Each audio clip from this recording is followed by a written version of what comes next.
मंडळी, धनंजय मुंडेंचं मंत्रिमंडळात कमबॅक होणार का याची जोरदार चर्चा राजकीय वर्तुळात सुरू आहे। या चर्चेला तोंड फुटलं ते अमित शहांसोबतच्या त्या भेटीनं, ज्याला योगायोग म्हटलं जातंय।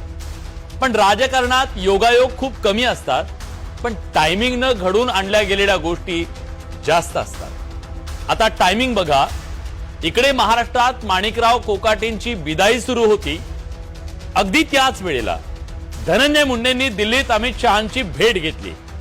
त्यामुळे कोकाटेंच्या रिकाम्या झालेल्या जागेवर वर्णी लागावी म्हणून धनंजय मुंडेंनी फिल्डिंग लावल्याची चर्चा सुरू आहे। तेवढ्यात धनंजय मुंडेंना रोखण्यासाठी विरोधक सुद्धा मैदानात उतरले। सुप्रिया सुळेंनी कडाडून विरोध करताना सांगितलं, धनंजय मुंडेंना जर मंत्रिपद दिलं तर थेट बीडमध्ये येऊन उपोषण करेल। संतोष देशमुखांच्या कुटुंबियांनी सुद्धा विरोध केला, कारण संतोष देशमुख हत्ये प्रकरणी धनंजय मुंडेंच्या निकटवर्तीय वाल्मिक कराडला अटक झाली। त्यानंतर आरोपांची राळ उठली। मग मार्च 2025 ला तब्येतीच्या कारणामुळे धनंजय मुंडेंनी राजीनामा दिला। धनंजय मुंडे त्यानंतर अनेक दिवस विजनवासात गेले, पण गेल्या काही दिवसात ते पुन्हा सक्रिय दिसतात। या काळात त्यांची कमबॅकची इच्छा लपून राहिलेली नाही। रिकामा बसलोय, मला जबाबदारी द्या अशी साथ त्यांनी पक्षातल्या नेत्यांना घातली। मग योग्य वेळ येऊ द्या, संधी देऊ असं पक्षाने सांगून सध्या तरी थोपटून ठेवलंय।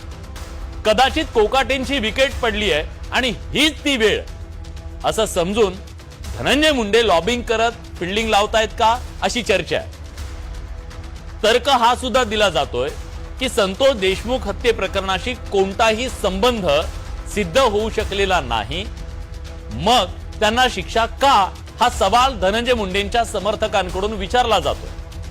त्यामुळे समर्थक आणि विरोधकांमध्ये आरोप प्रत्यारोप सुरू आहे। पण राष्ट्रवादी काँग्रेस आणि भाजपच्या नेत्यांनी मात्र अशी कोणतीही चर्चा नसल्याचं सांगितलंय।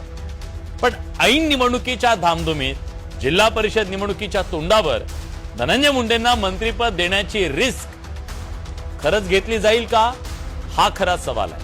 सत्तेतून बाहेर पडल्यानं धनंजय मुंडे खरंच बेचैन आहेत का? धनंजय मुंडेंच्या कमबॅकची ही योग्य वेळ आहे का?